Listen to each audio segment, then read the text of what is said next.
I'm in my Renaissance era, I'm in my Frank Sinatra Rat Pack shit. You've been with the same woman, Rihanna, for a while now. What's the secret? She's my match. The trial. What did you learn from that experience? I had survivor's remorse, and I don't feel guilty no more. You hold your own with Denzel Washington. I'm an artistic motherfucker,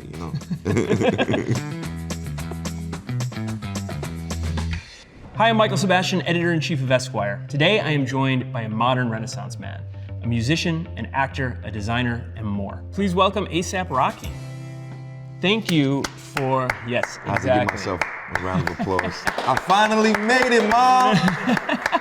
I want to start with a quote from another guy who grew up in Harlem like you and came to know the city of Paris very well, James Baldwin. In an interview, Baldwin once said, "You write to find out something which you don't know." I'm curious what you found out about yourself as you were making the new record. What a way to jump into the interview. First of all, James Baldwin just being a political activist and, talking about his journeys and parallels between Harlem and Paris really correlates to my journey as well. For me, what I didn't know about myself is that how limitless I was. My biggest enemy was myself for a while, and I think the only thing stopping me and getting in the way of me was my own self. And I think once you make no barriers, no holds barred, you just go all out, and it's just like, you make sure that there's no limits to everything. It's kind of like you figure out how much you could push yourself, and I'm a very spiritual man. Yeah. So I believe in God, and I just, I pray a lot, and I just always say, God, and when I'm in tough situations especially, I'm like, God, I know it's nothing that I can't push through or pull through, but please don't give me nothing I can't handle. And I think God has a funny way of showing me my own strength. The universe has a funny way of showing me my own strength. And unbeknownst to me, I have a funny way of revealing it to myself. Okay, the new record, Don't Be Dumb. Yes, right? sir. Why'd you call it Don't Be Dumb? So many reasons. One being the prior album was just all about crashing out crash dummies. And I think this is a call to it. If you look at what's going on right now, or just not long ago, last month in December, a lot of rappers are starting to say, fuck the streets, fuck the streets. I got trauma, fuck the streets. All of these guys that were portrayed as, gangster street dudes are now coming out and just being like, you know what? This whole shit is rigged. This shit is make-believe. Kids, we've been, selling y'all a lie because we, had a blindfold over our eyes. And Don't Be Dumb embodies all of that. You said in an interview that you're really challenging yourself. What does it mean when you challenge yourself? I hate to sound like I'm trying to self-promote and toot my own horn and shit, but honestly, I never saw her anything like this, And the challenge was just being patient, waiting for the right time, because timing is everything. Yeah. Especially a climate where you got big rap battles that are kind of changing the playing field. Yeah. You got streamings, you got bots, you got all of these kind of inflated streams and arbitrary, just everything happening. And then not to mention AI. Yeah. And this album is anti-AI, it's practicality. It's actually taking it back to the essence, So I think people will get to really see what took so long to make this album. And it was just not only just preparation and, trying to perfect it, but also timing. The timing had to be perfect, and no other perfect timing than the beginning of the year to start off with a bang, At this point, all we know is that it's Tim Burton is on the cover that you put on your Instagram. Yes. Why work with Tim Burton? Getting to work with Tim Burton has been a dream. I never thought that was possible. And I reached out to him, I reached out to his composer, Danny Elfman, and they were all just, so gladly and obliged, yeah, I'll do that. Let's do it. We fuck with you. And I'm like, I can't believe it, The fact that they fuck with my shit, it was just amazing. I'm sorry, can I use I say you fuck? You can abso-fucking-lutely say fuck. Yes. Yeah, just From A Nightmare Before Christmas, that was my favorite film from Tim Burton, so I've always wanted to work with him, Yeah. I actually want to go way back, and I want to talk about, growing up. When you were a kid, what kind of music was playing in your house? Man, all sorts of music.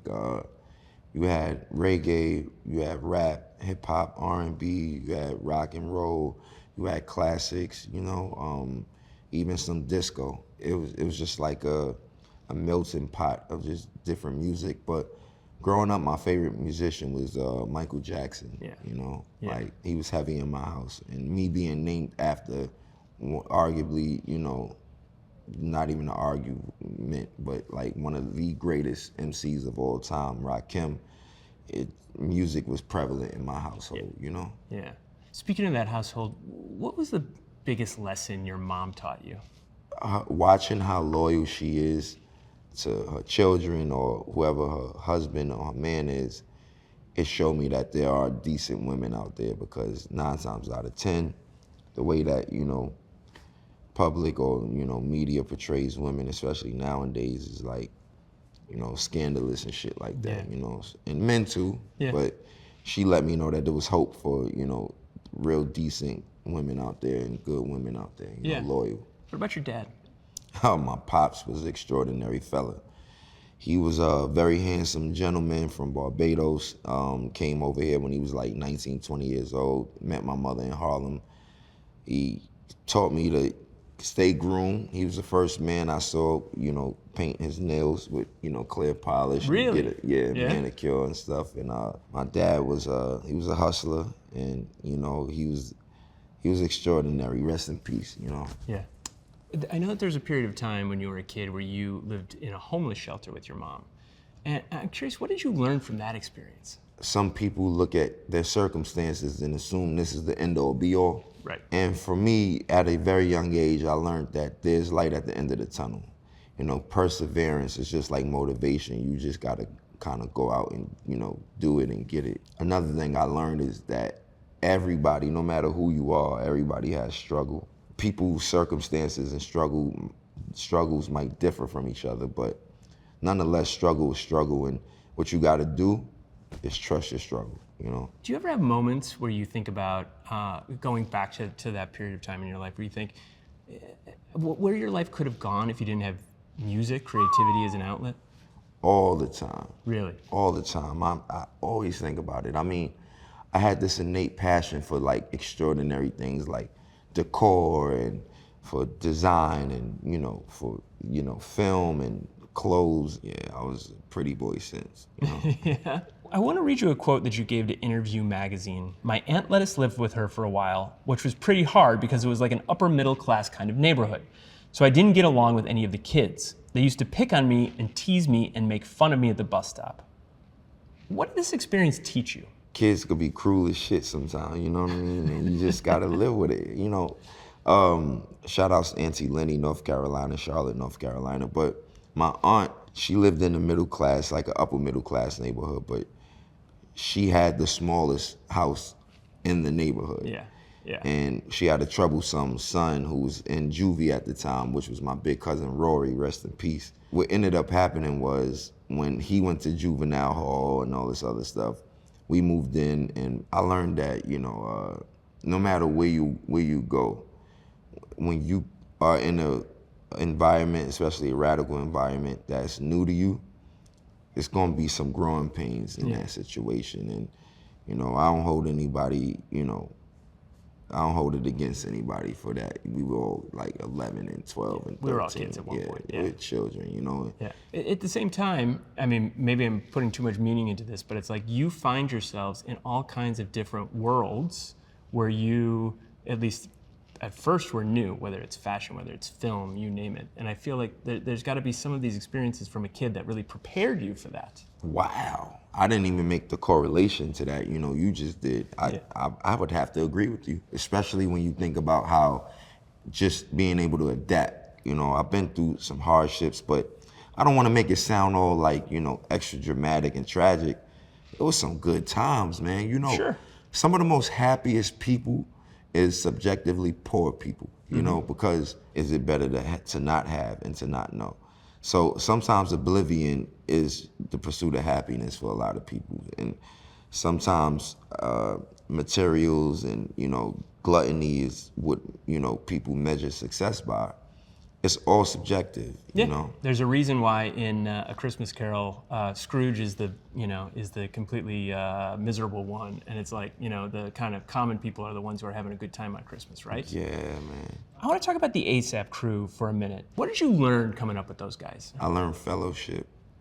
I learned loyalty. I learned penmanship, craftsmanship. Yeah, it was really cool with the guys growing up back in the day, Yeah. Like an orphanage.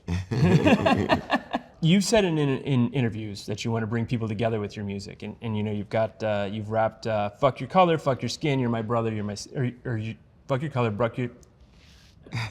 fuck your brother, fuck your skin, you're my brother." No, Let's try that again. Hold on. Yeah, fuck your color. Include all of that because I really messed that up. I could never be a rapper, obviously. I think this is what we're learning. Hold on, let me try that again. Fuck your color, fuck your skin, you're my brother, you're my kin. There it is. What does that mean to you? You're trying to bring people together, right? Yeah, absolutely. I think even my best friend, ASAP Lou, we were born on the same day. He's white, I'm black. I don't think it matters. Growing up in Manhattan or just Harlem is a beautiful melting pot, New York City. Puerto Ricans with blacks, blacks with Dominicans, Dominicans with whites, whites with Indians, Indians with Asians, and it's just a vast majority of just different ethnicities and cultures all moving in unison, getting along and living their daily lives. And when you're kids, you don't know prejudice. I think some people don't dislike people for whatever, but I think prejudice is taught. So for the most part, everybody's just very, welcoming with open arms and hands, and it's just like, it's all love, Yeah. It's all love. Yeah. So your brother Ricky was killed when you were barely a teenager. Yeah, man. I wonder what was that like for you? What did you learn from that moment? I learned that the streets don't love you. My brother was heavy in the streets. You live by the gun, you die by the gun. Yeah. Kind of situation, and I knew that path wasn't for me. A few years prior to that, he had, told me to walk a straight and narrow. He was just like, nah, that lifestyle ain't for you. That's my lifestyle. I should have never showed you none of that shit.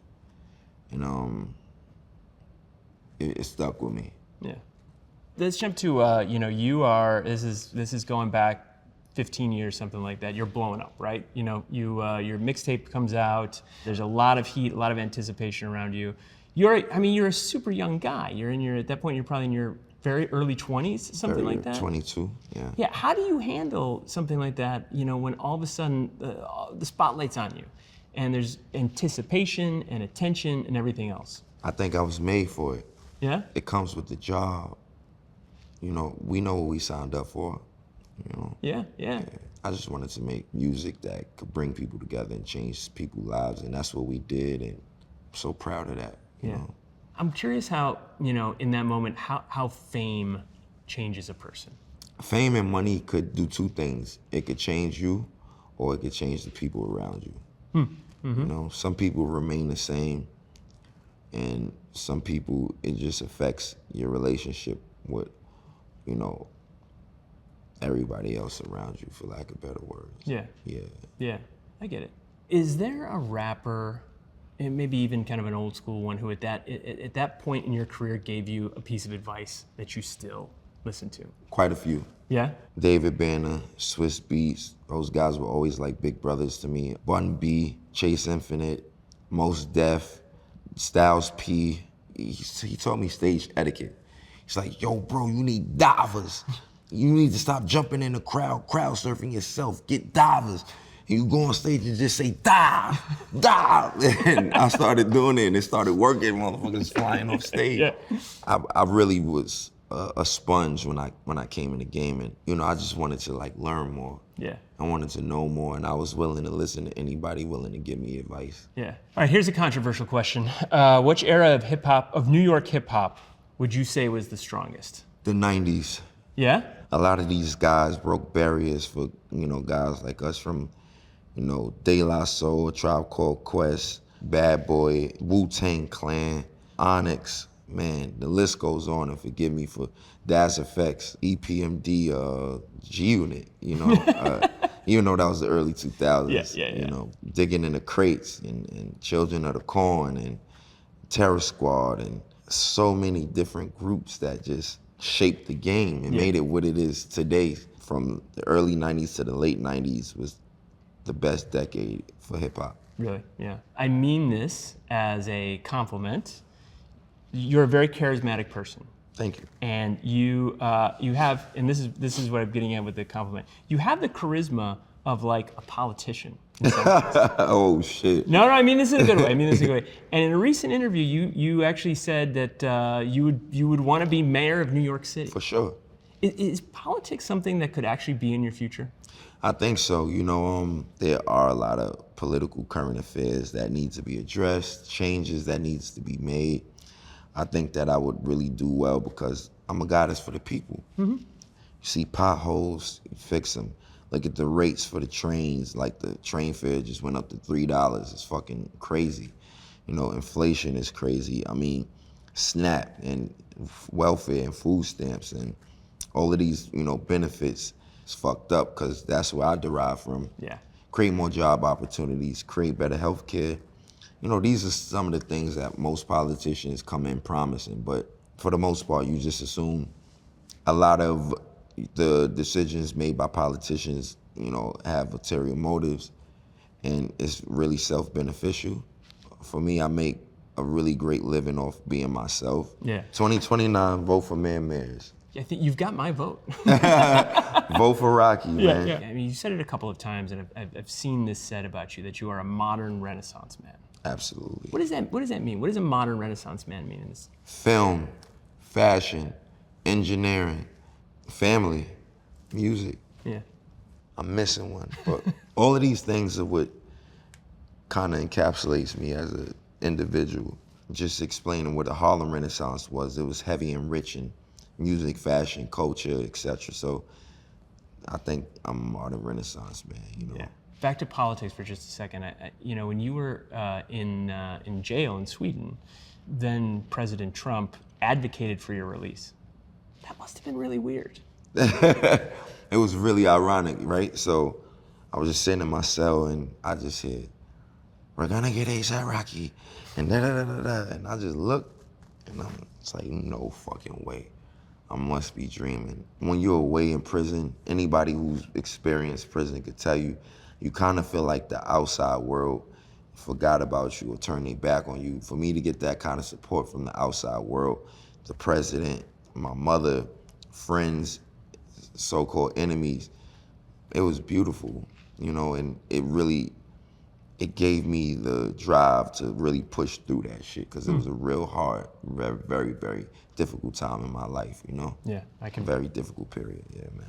All right, so you were in two movies in 2025, Highest to Lowest, and If I Had Legs, I'd Kick You. I want to start with Highest to Lowest. Yeah. Denzel Washington, one of the greatest actors of his generation. What did you learn working with him?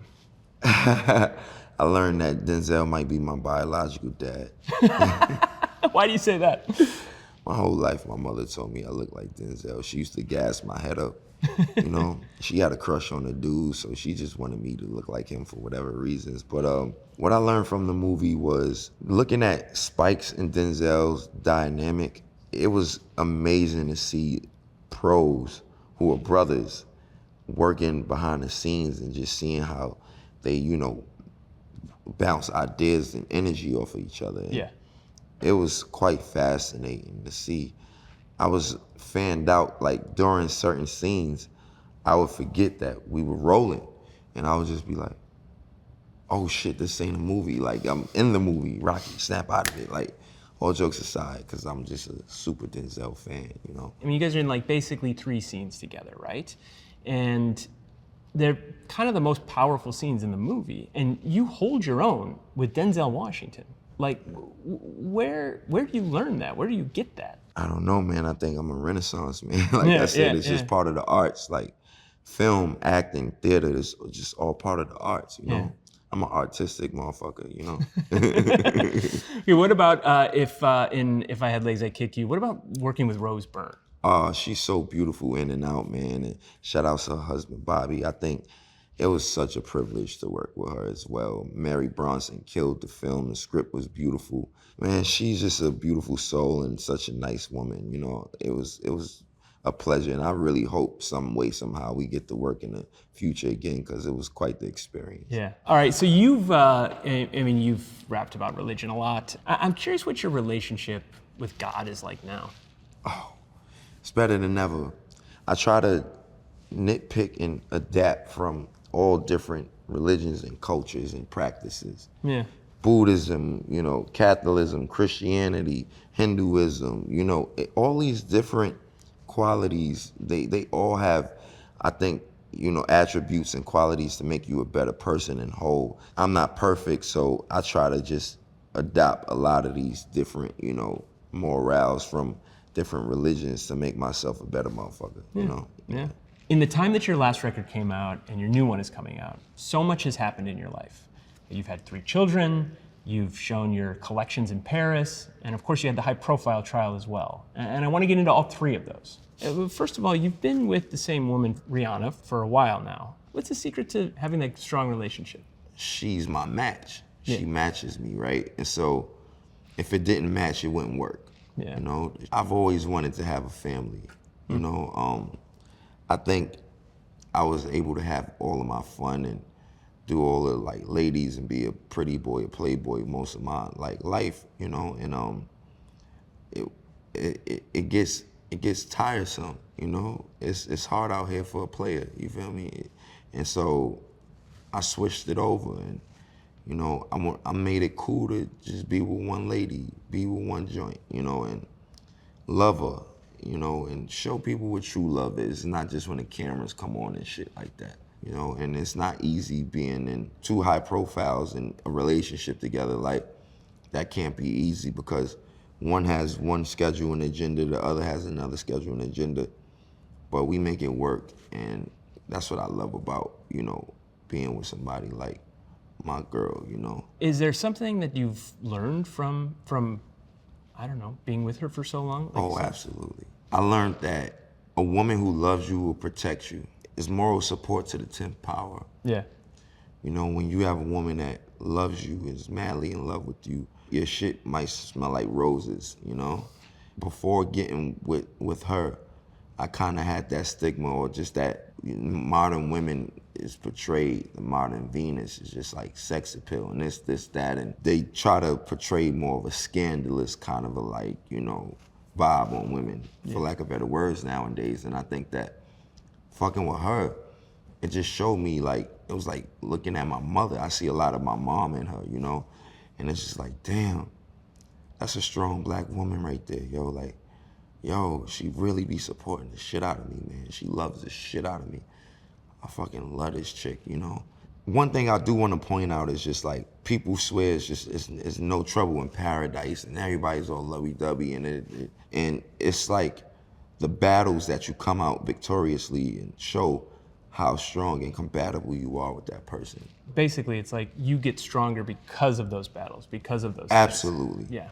Absolutely. Yeah. The scariest relationships, if you're in one, is the one when you and your mate never argue, never have a dispute, and never fight verbally.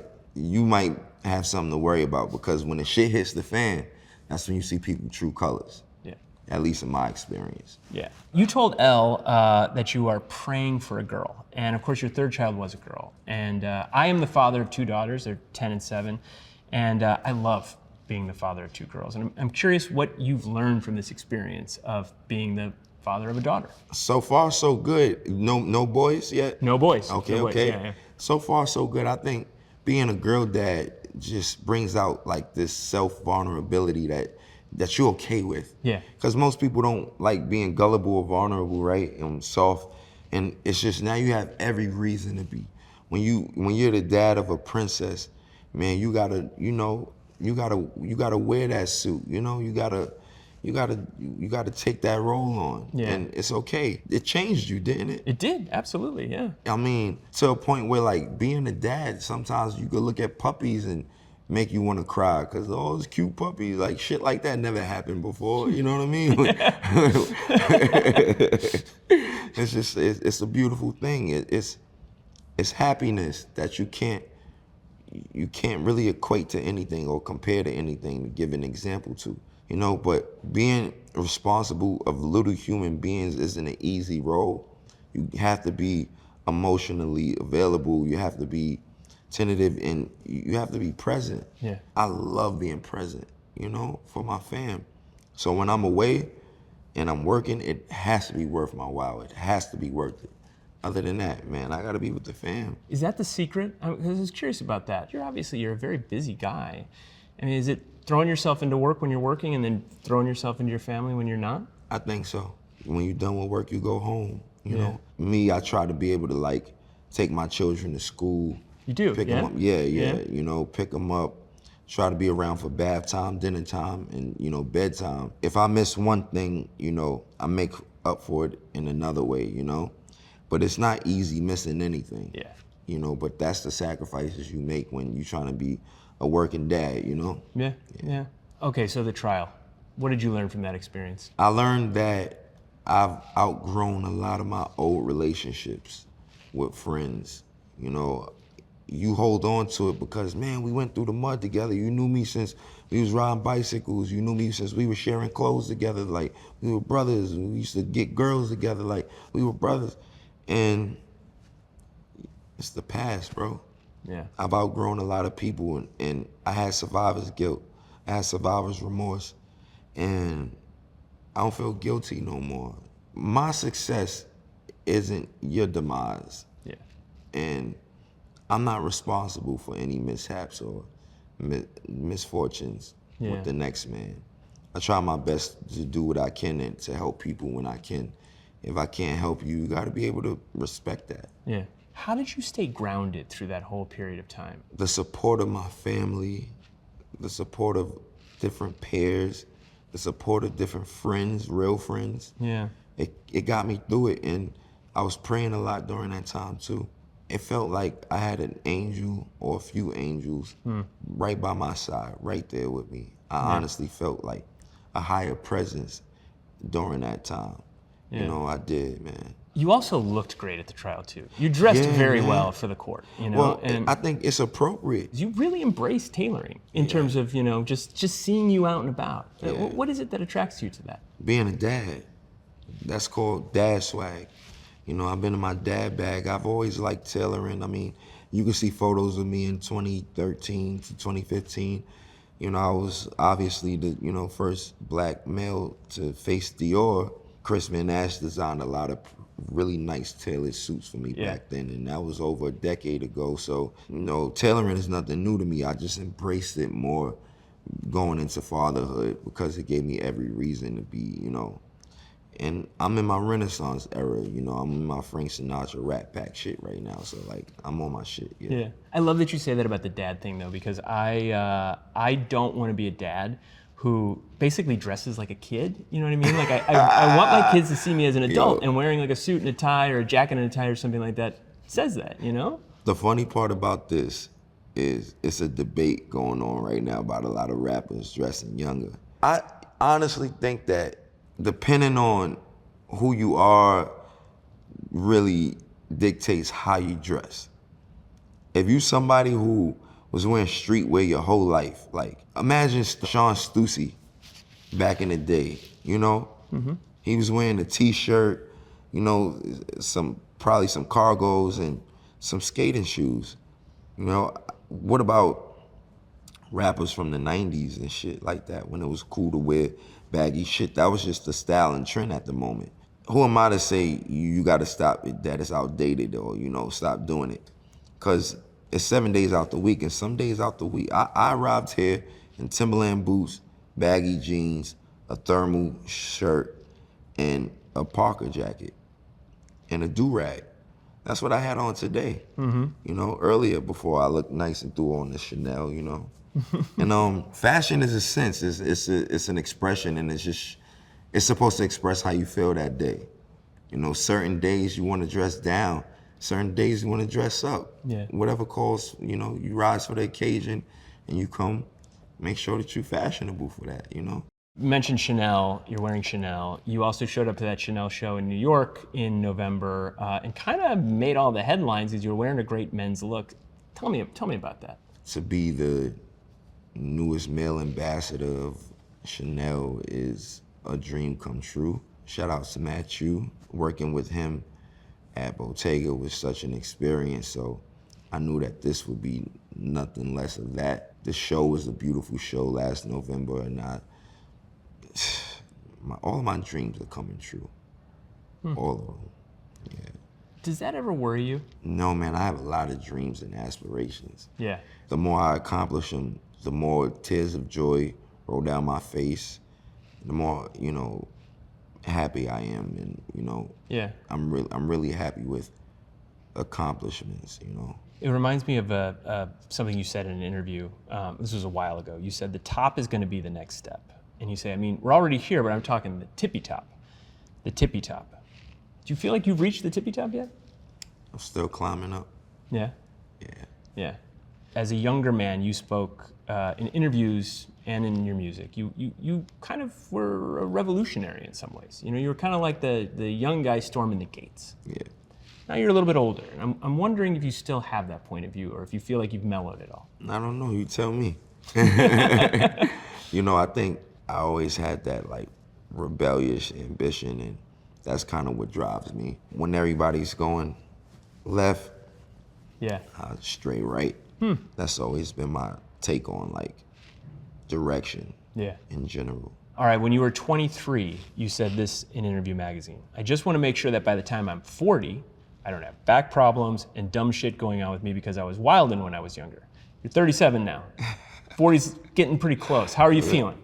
I feel great. Yeah? I feel how I look. Yeah. I'm exercising. I'm a vegetarian. I have a great diet. At the moment, I'm not smoking. I drunk some wine last night. I would have said I'm not drinking, but then I'd be lying. Yeah, but it's okay. yeah, right. Yeah. But I'm chilling. I'm taking it easy, man. Getting checkups when I need to. Just trying to stay away from processed, westernized foods and FDA approved bullshit. And I'm trying to do my thing, man. Stay pretty out here, man. All right, last question. What advice would you give your younger self? That younger self that was coming up in Harlem or was living in a homeless shelter, from the perspective of time now, what would you tell him? Which age would you pick? You tell me. I mean, what would be an impressionable age if you could go back in time and give him some advice? All right. Rakim at 13 made a promise to myself that if I wasn't a big successful rapper by 18, I was a failure. So I like to tell my 13-year-old and 18-year-old self, just hang in there. It's gonna be cool. Don't worry about nothing. Your time will come. Every dog has his day, and every good dog has two. It's like what you were saying about hard work, putting in the time, everything else. Absolutely. Well, that's it. I thank you so much for this conversation. Thank you. A$AP Rocky is on the March cover of Esquire magazine. He's got a new record out, 116. It's called Don't Be Dumb, so go check it out. Oh, this is legendary. Thank you. Thank you. Yeah, this was awesome. This was really awesome. Thank you.